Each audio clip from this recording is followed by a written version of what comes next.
A young millionaire took on a strange bet: marry an oversized woman he had never met, just to prove he could do anything.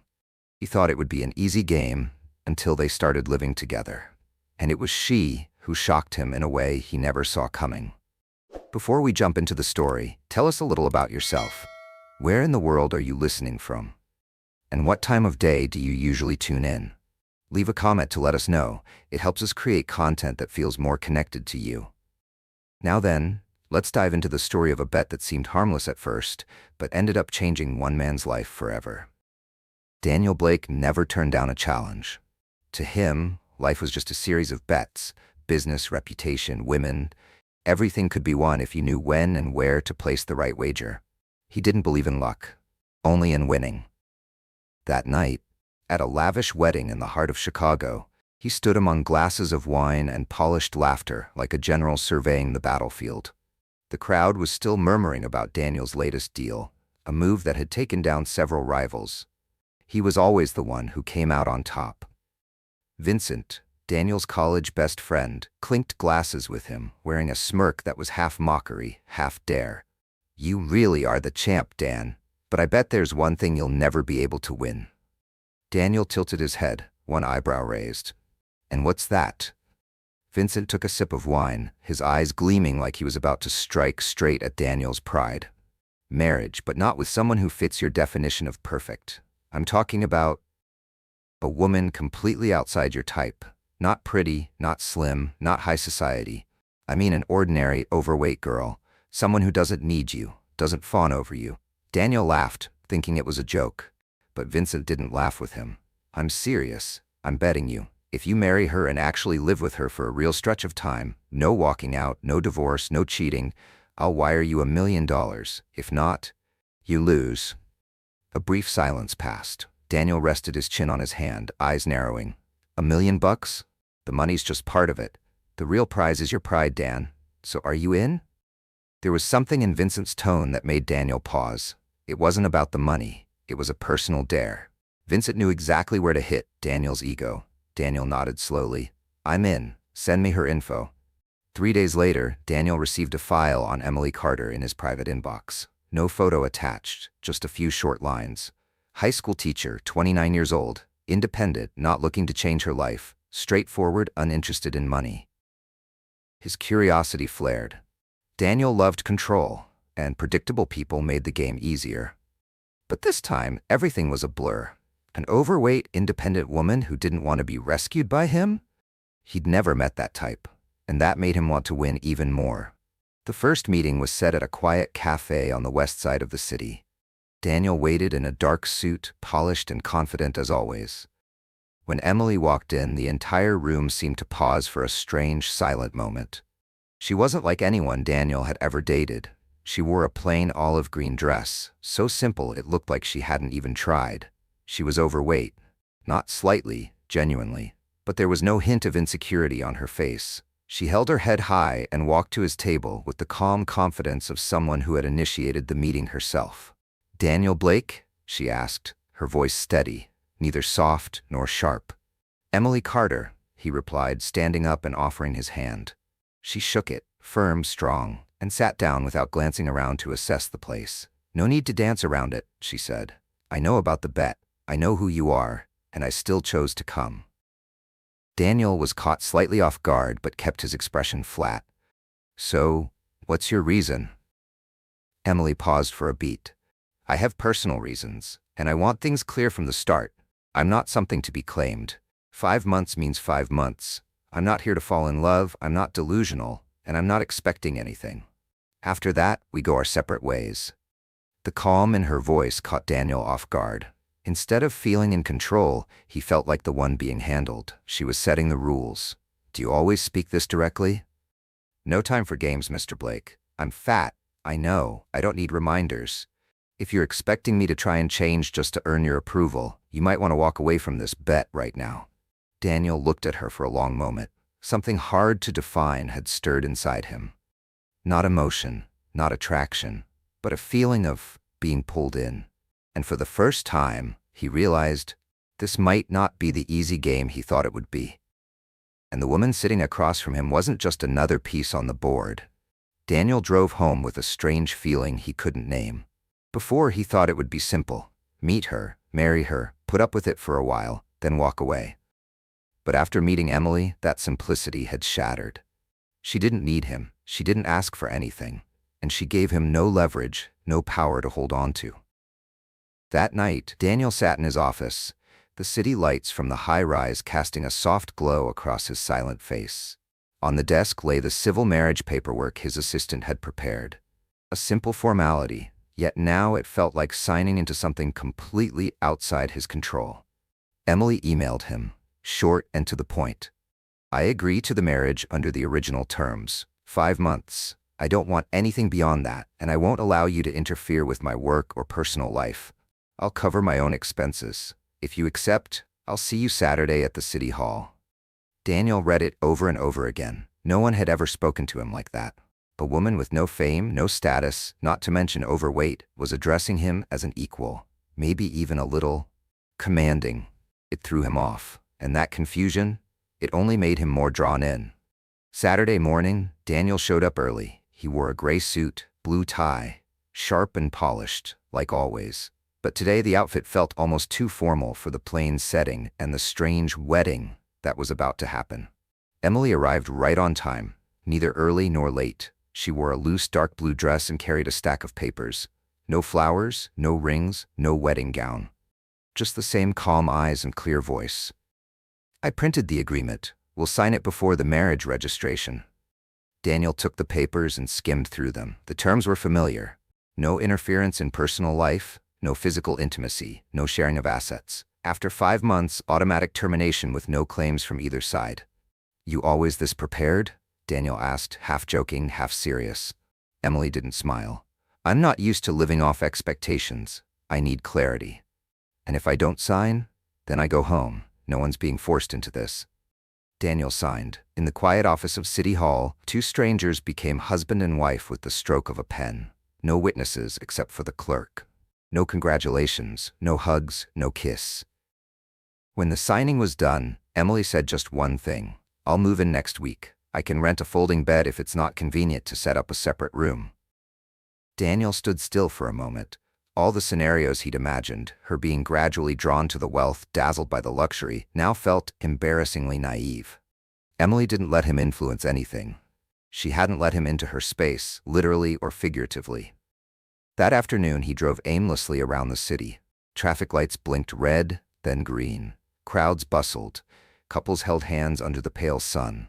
In the quiet of his car, Daniel wondered, was he the one walking into a trap without even knowing it? Because clearly, from the moment he signed that paper, the control, the thing he'd always owned in every game, was no longer his. Emily moved in on a Monday morning. No fuss, no heads up. By the time Daniel left for the office, she was already there. A small moving truck was parked outside the luxury high-rise he called home, and the overweight woman personally carried up boxes of books, a few framed prints, and a simple folding bed, into one of the most lavish penthouses in the city. When Daniel got home that evening, he saw her shoes neatly lined up by the door. No scent of perfume, no music playing, no signs that a new woman had moved in. But when he walked into the living room, there she was, Emily, sitting in his armchair across from the window, the very spot where he usually spent his nights alone, reading. She wore an oversized sweater, her hair loosely tied up, a mug of hot tea in hand. She didn't turn around when he walked in, just said quietly, I put my things in the small off. I'll avoid using the kitchen if that bothers you. I cook at set times. Don't turn on the TV after 10 p.m. I won't bring guests over, and I'd appreciate if you didn't either. Daniel loosened his tie, hung up his coat. Do you always lay down the rules first? They're not rules, they're boundaries. He glanced around. The apartment looked unchanged, but something felt different. Someone was here. Someone who wasn't trying to blend in or make her presence known. Someone who existed in his space without asking to be seen. For the first 3 days, they barely spoke beyond polite basics. Emily woke early, left at 7 a.m. for her teaching job. She walked to the bus stop, turning down Daniel's offer for a driver. In the evenings, she made herself a simple dinner, ate alone, cleaned up, read, and went to bed. Daniel, meanwhile, kept to his usual rhythm: meetings, parties, late-night calls, and elegant dinners eaten alone. But he started to notice something strange. Emily's presence didn't make his space noisier. It made it quieter. She didn't take up room. Yet somehow, she made everything more visible. His loneliness, the emptiness of his meals, the hollowness of those congratulatory phone calls. On the 5th day, he noticed a small note stuck to the kitchen counter. "I left some walnut bread in the container. Don't eat it if you're allergic to nuts." He wasn't allergic, and he didn't even like bread. But that day, he ate all of it. By the 2nd week, Daniel invited Emily to have dinner with him. She looked at him, not surprised, not curious, just nodded. Dinner passed in silence. Daniel had high-end Japanese takeout delivered. Emily ate a few bites of salmon, the rest of her plate filled with plain steamed vegetables. "You don't like sushi?" Daniel asked. "I don't like expensive food that isn't necessary." "You're not curious about luxury things?" Emily looked up. "Are you asking because you're surprised, or because you're hoping I'll change my mind?" Daniel smiled. "Maybe both." "Then you'll be disappointed." By the 3rd week, Daniel tried a different approach. He gifted her a designer handbag. No card, no note, just left it on the armchair in the living room. The next morning, the bag was hanging neatly on his bedroom door handle, still in its box, with a handwritten line, "I don't trade respect for things." Daniel didn't say a word, but for the first time in years, he felt something of his being truly rejected. Not politely, not gently, just plainly, directly, and without room for negotiation. Emily wasn't easy to sway. Not with words, not with money, definitely not with power. She didn't resist, didn't push back, but her steadiness made every one of Daniel's attempts to win her feel absurd. He started to realize that he was the one being tested, quietly, effectively. And worse, he had no idea what game he was even playing. Because this woman, from the moment she stepped into his life, had never once shown any interest in playing.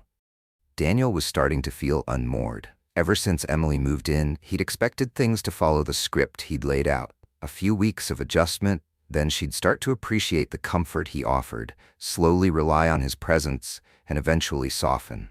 But it had been nearly a month, and she hadn't softened. She hadn't even seemed curious. She simply existed, quietly, independently, living her own life in his space, in a way that made him feel like the outsider. On Friday night, Daniel hosted a cocktail party at the penthouse with a few close business associates. Emily stayed in her room the entire evening. No greetings, no small talk, not a single appearance. After the last guest left, Daniel knocked on her door, his tone sharper than usual. "You don't think living in this house means you should at least acknowledge the people in it?" Emily opened the door, her face unreadable. "I live here under a mutual agreement. There was no clause requiring me to attend your social events." Daniel narrowed his eyes. "I'm trying to make you feel welcome. You're trying to force me to enjoy a world I don't need." The door closed in front of him, softly but firmly. And for the first time, Daniel found himself on the other side of a boundary someone else had drawn. One he didn't control. In the days that followed, he started tightening the house rules. First, he told Emily the room she was using needed renovations and asked her to move to the guest suite closer to his. It was larger, brighter, and far more luxurious. Emily declined. "I prefer the old room. I don't need more light or better furniture. I need quiet." Next, he instructed the housekeeper to clean Emily's room only in the mornings, no longer according to her requested schedule. When she pushed back, he replied, "I'm not obligated to rearrange the entire household routine to accommodate one person." "Then I'll clean my own room," Emily said.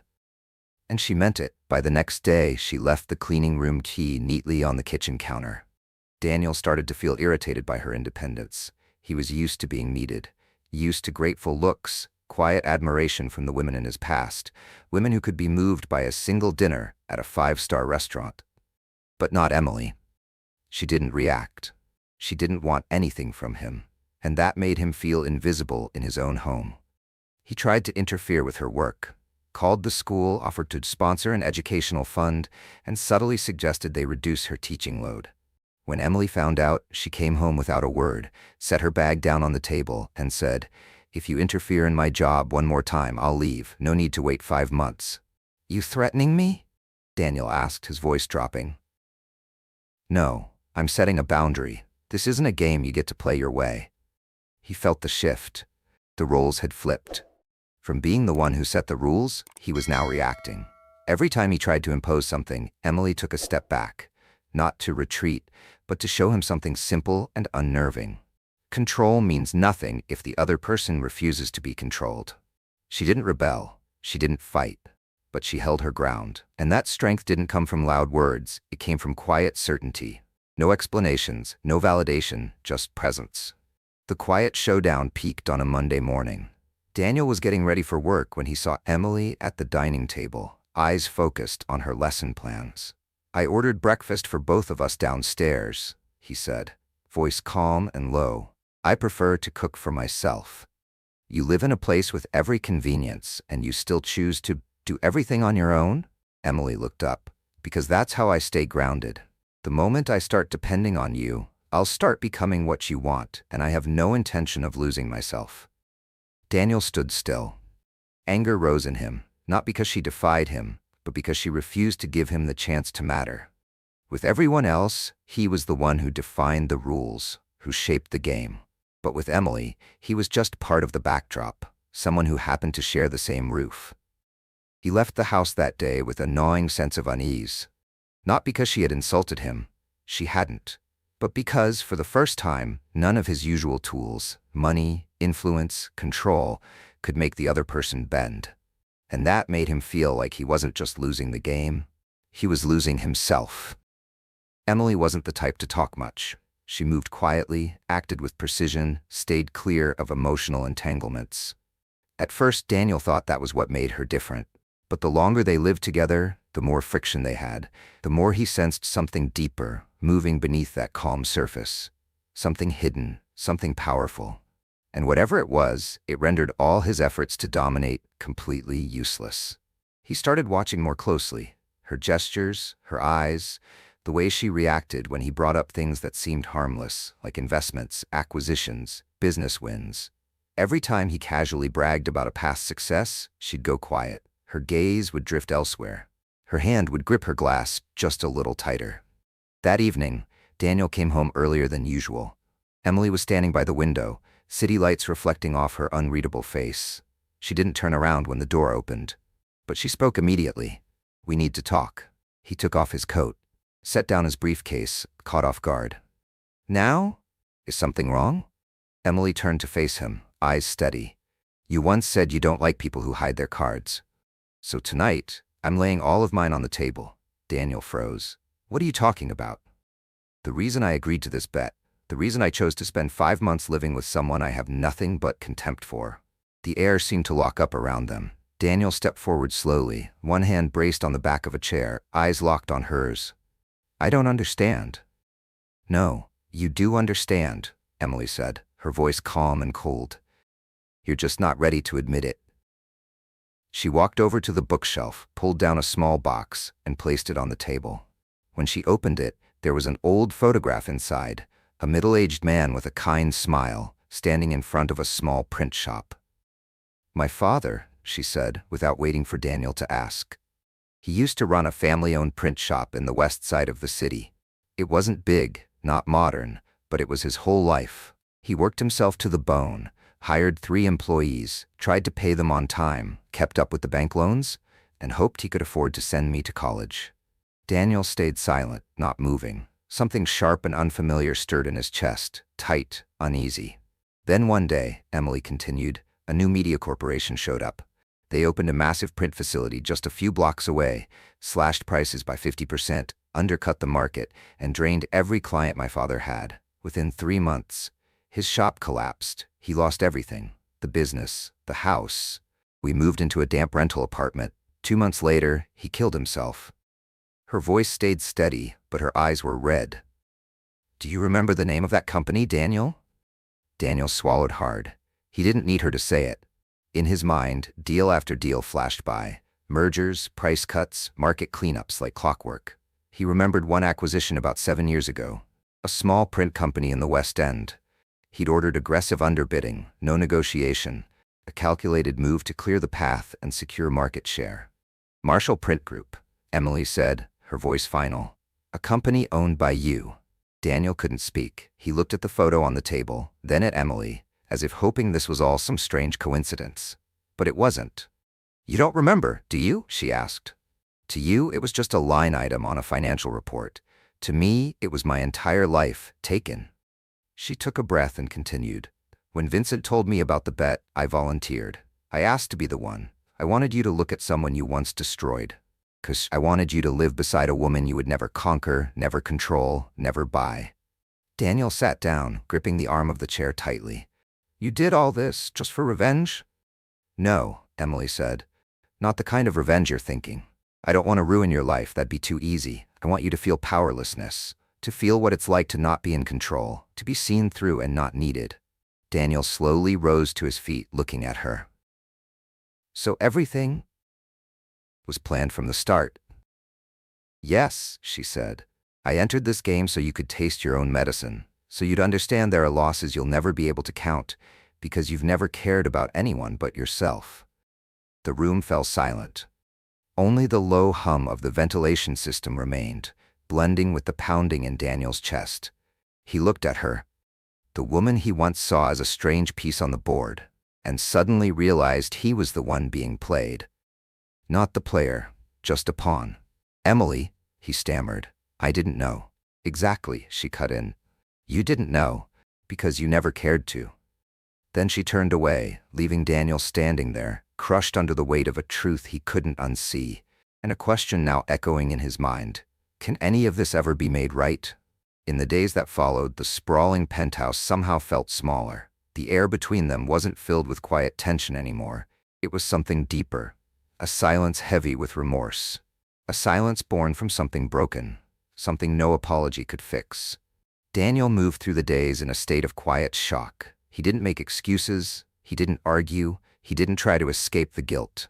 It was Emily's silence, not angry, not accusatory, that left him completely alone with the weight of consequences he had never once considered.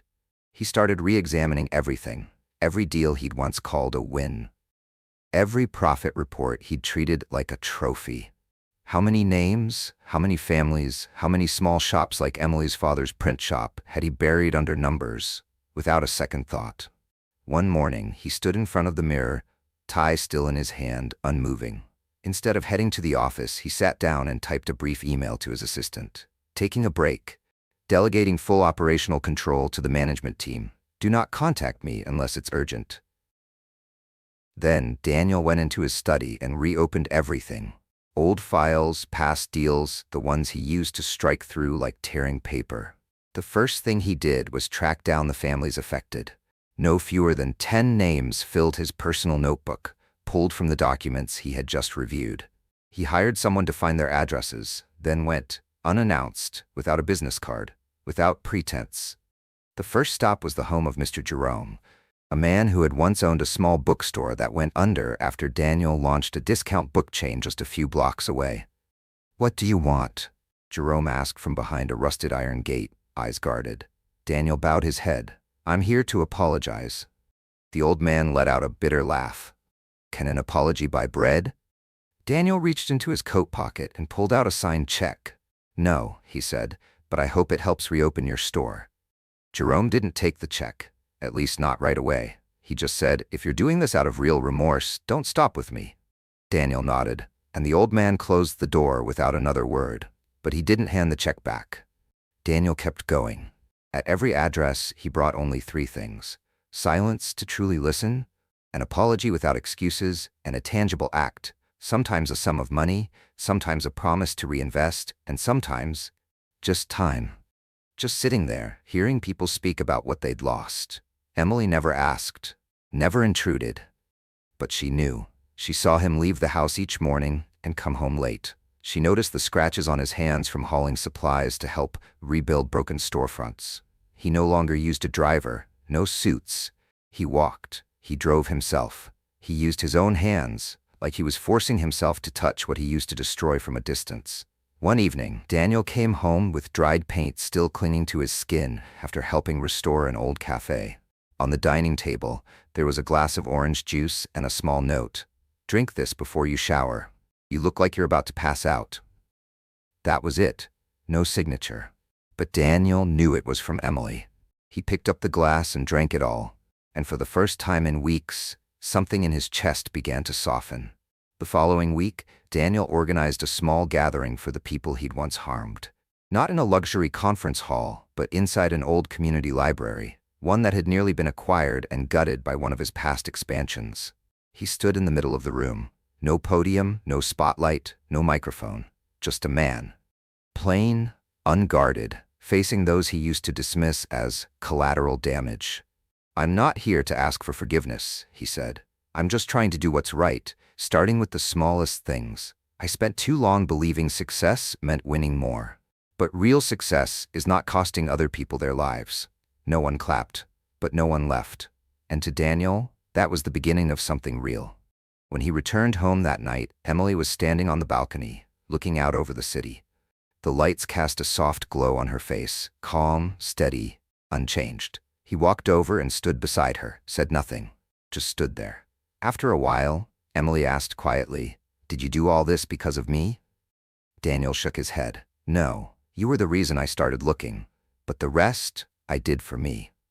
Emily didn't respond. She didn't praise him, she didn't soften, but she didn't walk away. And Daniel understood. Some doors can't be opened with a key, only with time and honesty. He hadn't been forgiven, but he was finally walking in the right direction, and for the first time in his life he wasn't in a rush to reach the end. The 5 months passed faster than Daniel expected. Not because it was easy, but because every day in that time was full of things he had never really felt before. Regret, uncertainty, patience, and the newest of all, hope. Emily never spoke of forgiveness. She didn't bring up the past, nor did she soften in response to everything Daniel had done to make things right. But she began to pull back the distance. She no longer avoided him at meals.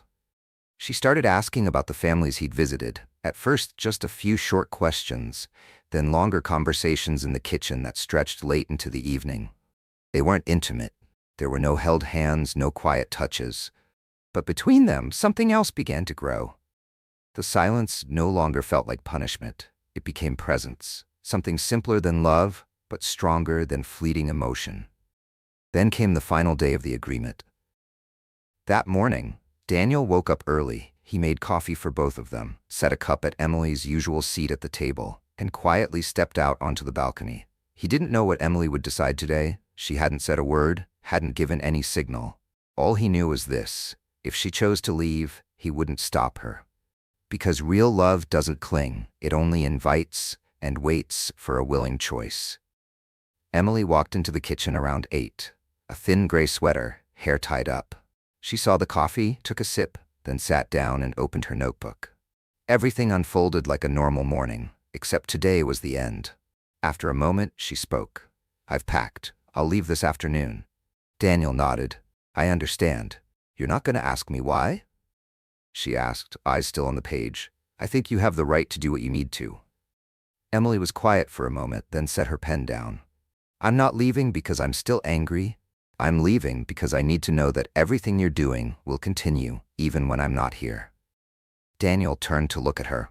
"You think I only did all of this to make you stay?" "At first, maybe." She didn't flinch. "But not now. I know that. Still, I have to go. I need to see if you've really changed for yourself or just because I was around." Daniel tightened his grip on the coffee cup. That answer didn't hurt him. It gave him peace. Emily understood. And that meant everything. "How long do you need?" he asked. "As long as it takes.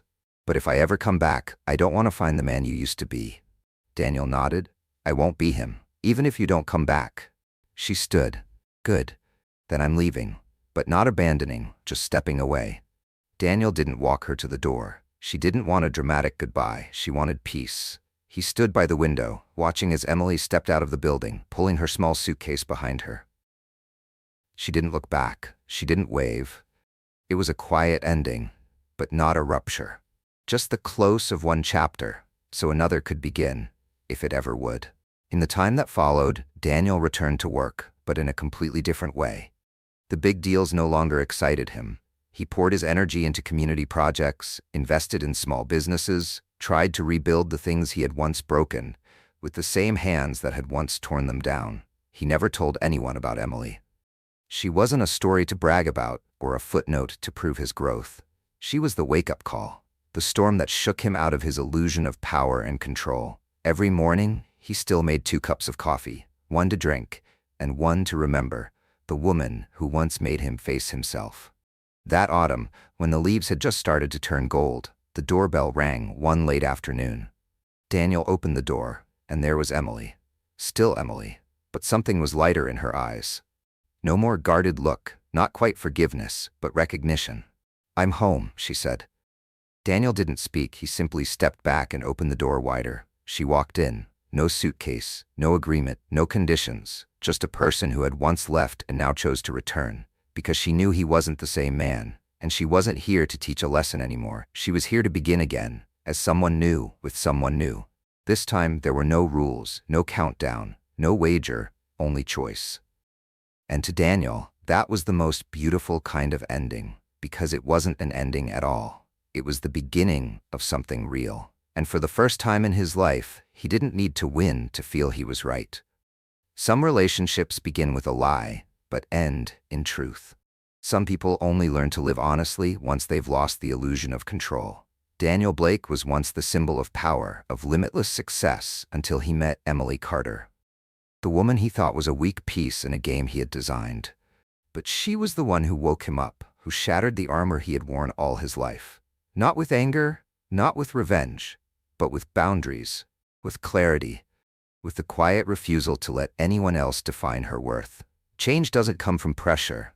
It begins when we dare to face ourselves, and only when we stop seeing others as people to manage, control, or fix can we begin to build something real. Emily didn't come to be loved. She came to reclaim her voice, and it was that very presence, calm, firm, unwavering, that changed someone who once seemed unchangeable. As for Daniel, he learned the hardest, most valuable lesson. Love doesn't come from winning. It comes from willingness and respect. If this story moved you, take a moment to ask yourself, have you ever tried to control someone just to feel safe? Are you living true to who you are, or just trying to protect an image? Is forgiveness about forgetting, or about giving both people the chance to begin again? Share your thoughts and feelings in the comments. We'd love to hear from you. And if you're drawn to love stories with depth, emotion, and a human message, don't forget, hit subscribe, turn on the notification bell, share this video to help spread kindness and real connection. Thank you for spending your time with us. We'll see you again in the next chapter of Love Stories.